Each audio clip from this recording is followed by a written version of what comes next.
नमस्कार साथियों, मैं शमीर कुमार। सभी सरकारी कर्मचारी मुलाजिम बंधुओं को मेरा संध्या का प्रणाम नमस्कार और मेरे फेसबुक साथियों को संध्या का प्रणाम नमस्कार। सभी सरकारी कर्मचारी और जितने भी विद्यार्थी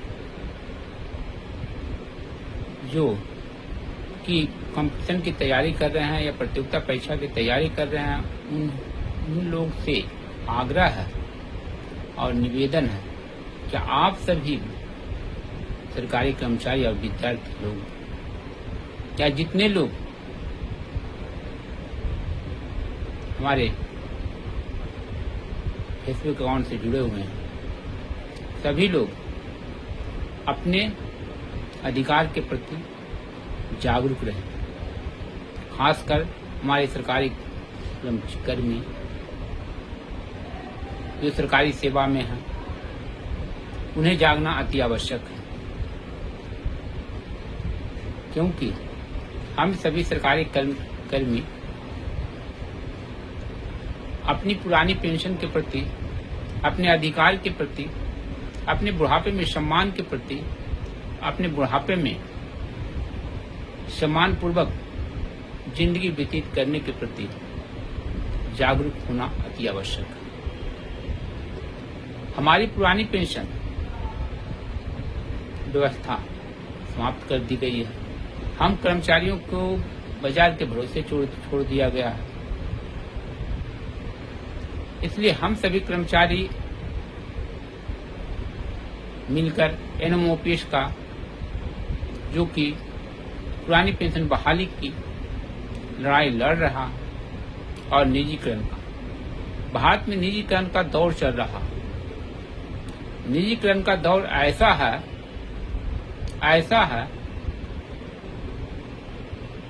इसको बयान नहीं किया जा सकता है। आज निजीकरण के दौर में हमारे देश की उन्नति नहीं हो रही है, अवनति हो रही है, रसातल में जा रहा। निजीकरण में हम जनता के टैक्स के पैसे को सिर्फ बर्बाद किया जा रहा है, लुटाया जा रहा है। न इसमें देश के हित का है, न ही निजीकरण में जो काम कर रहे हैं उनके हित का है।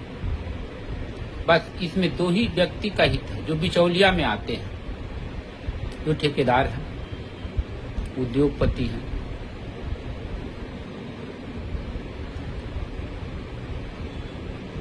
और जो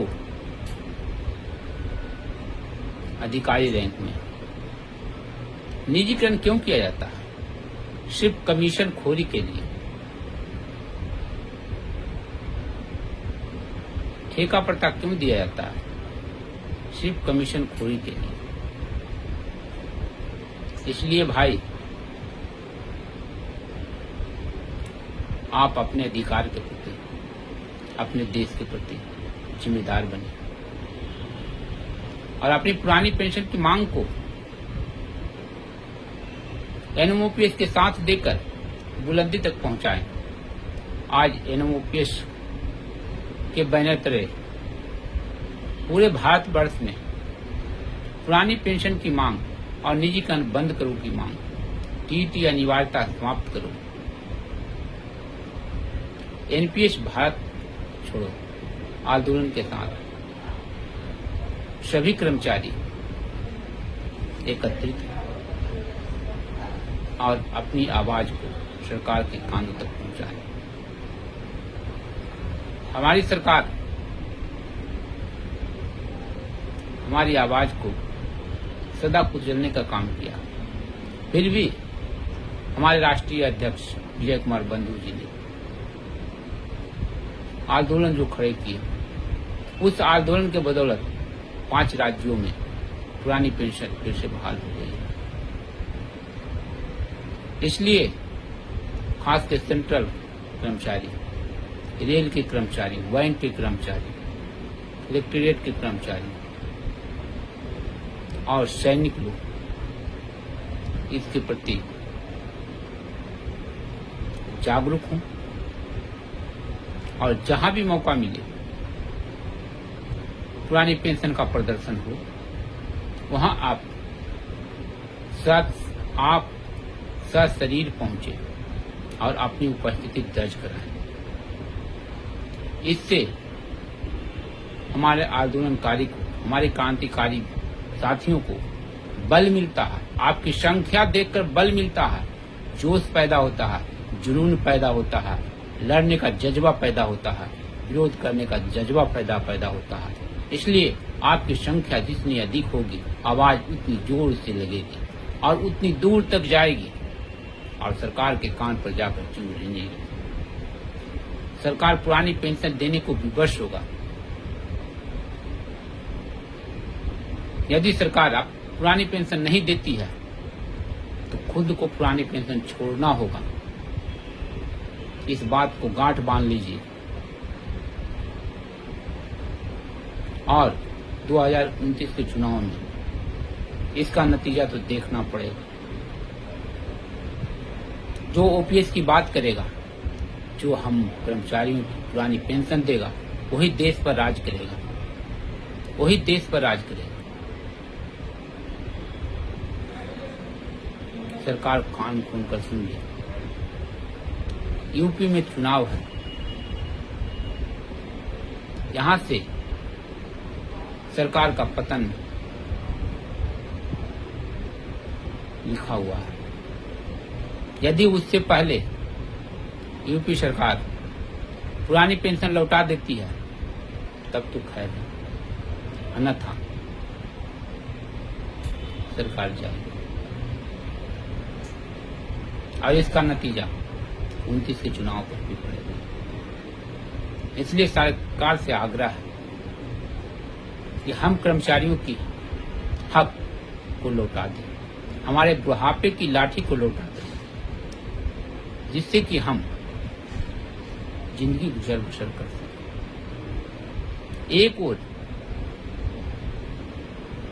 हम सभी कर्मचारियों की पेंशन कब मिलती है? 60 साल के बाद जब रिटायर होते हैं तब पुरानी पेंशन मिलती है। एक ओर माने माननीय विधायक, एमपी, सांसद एक दिन के लिए भी बन गए, सत्ता में आ गए, एक दिन के लिए विधायक जीत गए, उसके बाद निरस्त हो गया, उसके बाद उनकी पुरानी पेंशन शुरू हो जाती है 84,000 रुपये। ये कहाँ का न्याय है?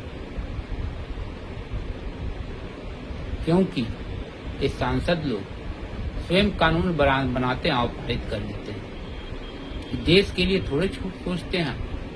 देश के लिए कुर्बानी हर हमेशा कर्मचारी देता है, वह मेरा सैनिक बल हो या वह मेरा ट्रैकमैन हो या मेरा वह रेलवे का हो या वह मेरा हॉस्पिटल का कर्मचारी हो। बलिदान ये लोग देते हैं और इस बलिदान के बदले हम कर्मचारियों के साथ एनपीएस का और यूपीएस का छलावा किया गया। इसलिए कर्मचारी जागे उठें और अपनी पुरानी पेंशन के लिए गुहार लगाएं। पुरानी पेंशन बहाल करो, निजीकरण बंद करो, निजीकरण बंद करो। एनएमओपीएस जिंदाबाद, विजय कुमार बंधु जी जिंदाबाद। जय हिंद, जय भारत।